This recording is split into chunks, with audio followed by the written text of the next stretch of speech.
Hello, and welcome to Interdependent Study. I am your host and accountability buddy, Kimberly Logan.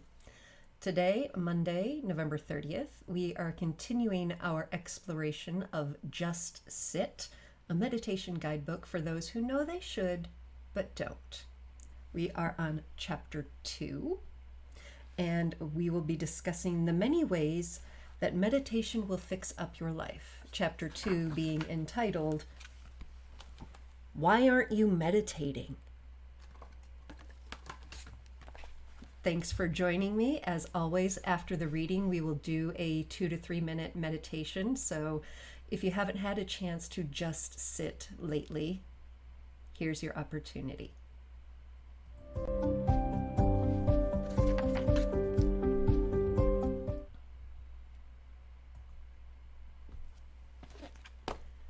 The many ways that meditation will fix up your life.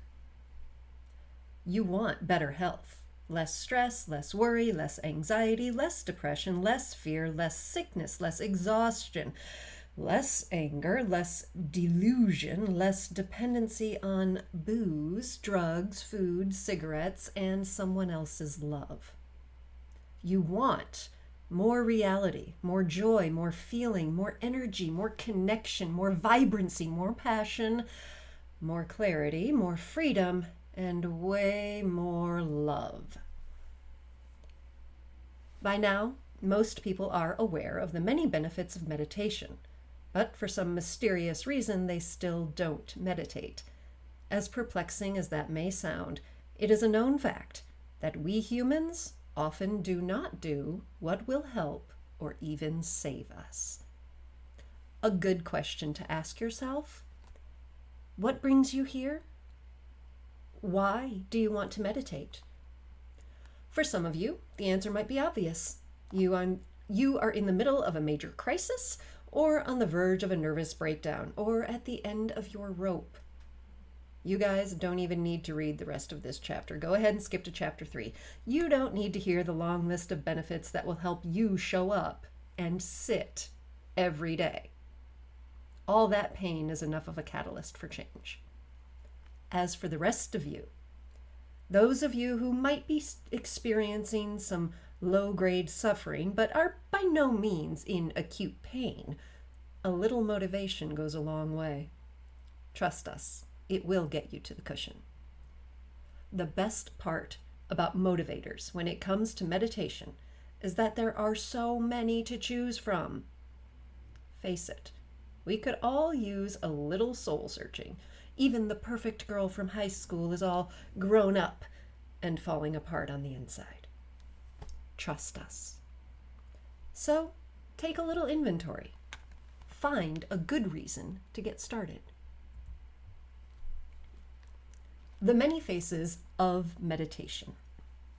The anxiety killer. Meditation spotlights where your inner unrest begins and what triggers your mind and its spin, so that you can observe the voices, the stories, the thoughts that nag, berate, belittle, worry, warn, judge. Those voices, the critics and the award givers. Meditation is an anti-numbing agent to wake you up so that you don't tranquilize yourself with booze, medication, food, TV, Facebook, or whatever your addiction of choice is.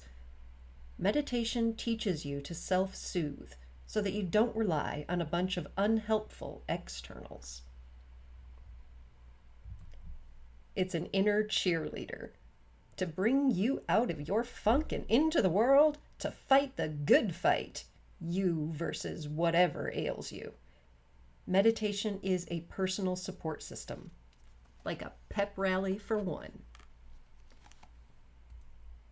Another face of meditation, the medicine man, to heal your stress-ravaged body. Meditation is the counteragent for a fight or flight response. It lowers cortisol, blood pressure, and the heart rate, and is anti-inflammatory.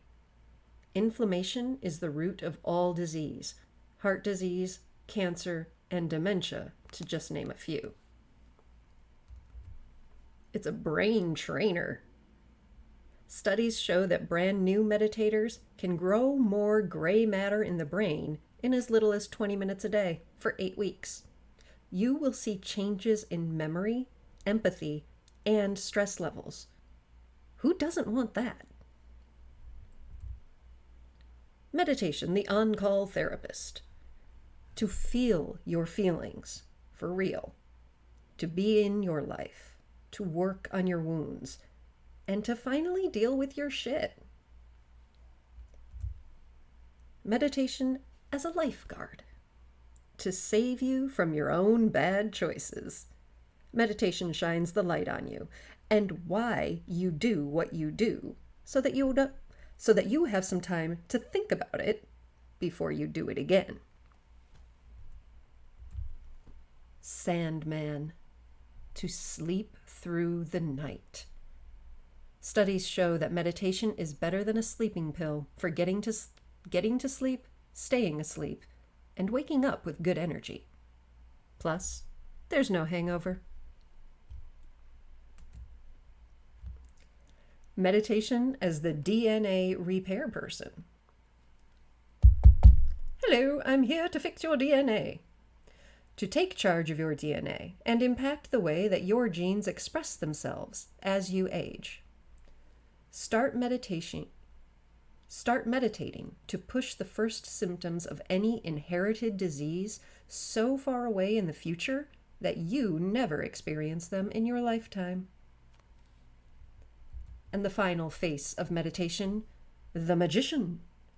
To see that it is all a choice, that nothing is good or bad, it is simply what it is. The magician will show you the blessings in every situation, no matter what.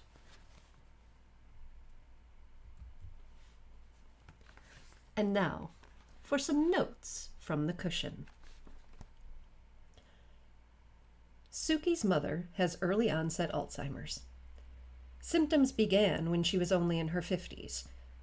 Fearing that she could inherit the disease, Sukey paid a visit to a specialist who informed her that her genes didn't have to be her destiny, but without a proper diet, exercise, and a daily meditation program, they probably were. Doctor's orders. Doctors are recommending a daily meditation practice for health and longevity. It turns out that meditation ranks up there with quitting smoking, eating well, and working out. In fact, it might be the most important of all the changes, because not only does meditation reduce stress and lower blood pressure, but it will also give you the discipline to change your diet, ease off the drinking or smoking, and start going to the gym. 10 million Americans meditate, 6 million of them because their doctor told them to. Disconnect. Our bodies don't lie. They live in reality, which makes them wonderful barometers for our stress levels. Have you recently gained a ton of weight or lost your appetite completely? Are you coming down with the flu every other week? Do you look like an old hag? Are you exhausted even when you first wake up? Or do you not fall asleep in the first place? Is your sex drive parked? How about headaches, backaches, ear aches, neck aches?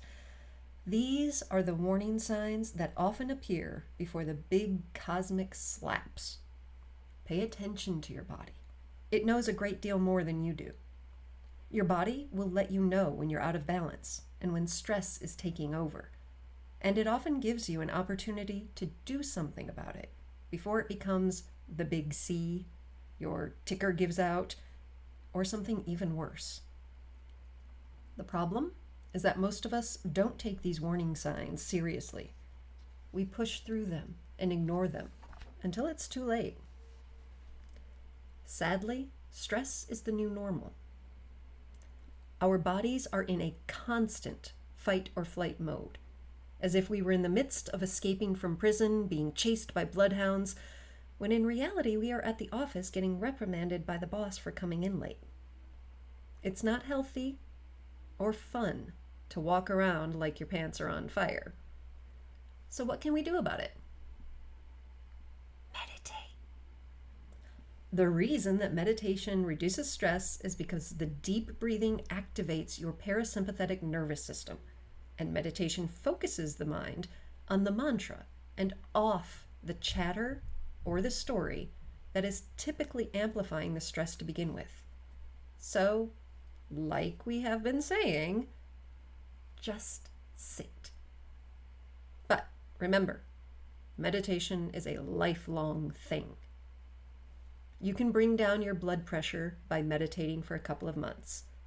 But if you want to keep it down, then you need to keep sitting. Why are we depressing you with this information? Because we have a solution. Meditate.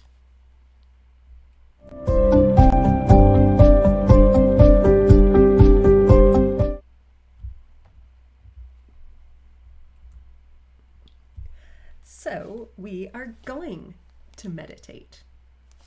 As you may recall from previous sessions, we have a nice little checklist.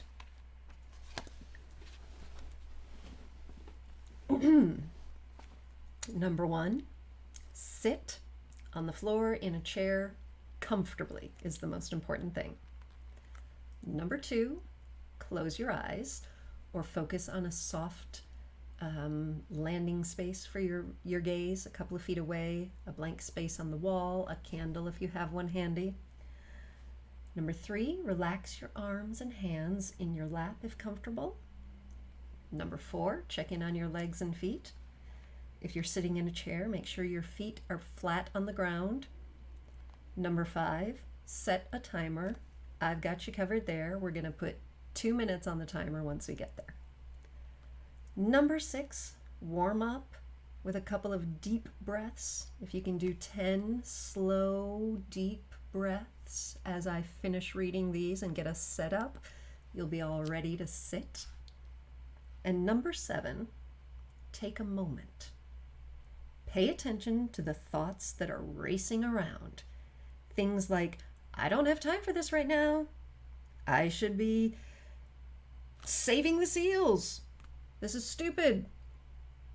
All of the chatter is normal and will probably intensify as you sit. But you owe it to yourself to take 2 minutes out of 24 whole hours to just sit.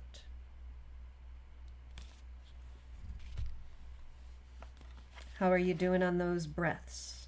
Have you made it to 10? I'm going to put on a little bit of music and start the timer, and I will see you on the other side.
Relax into it.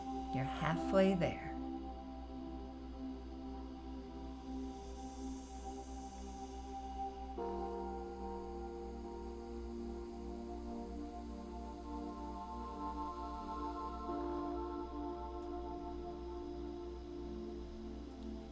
If your mind wanders, come back to the breath.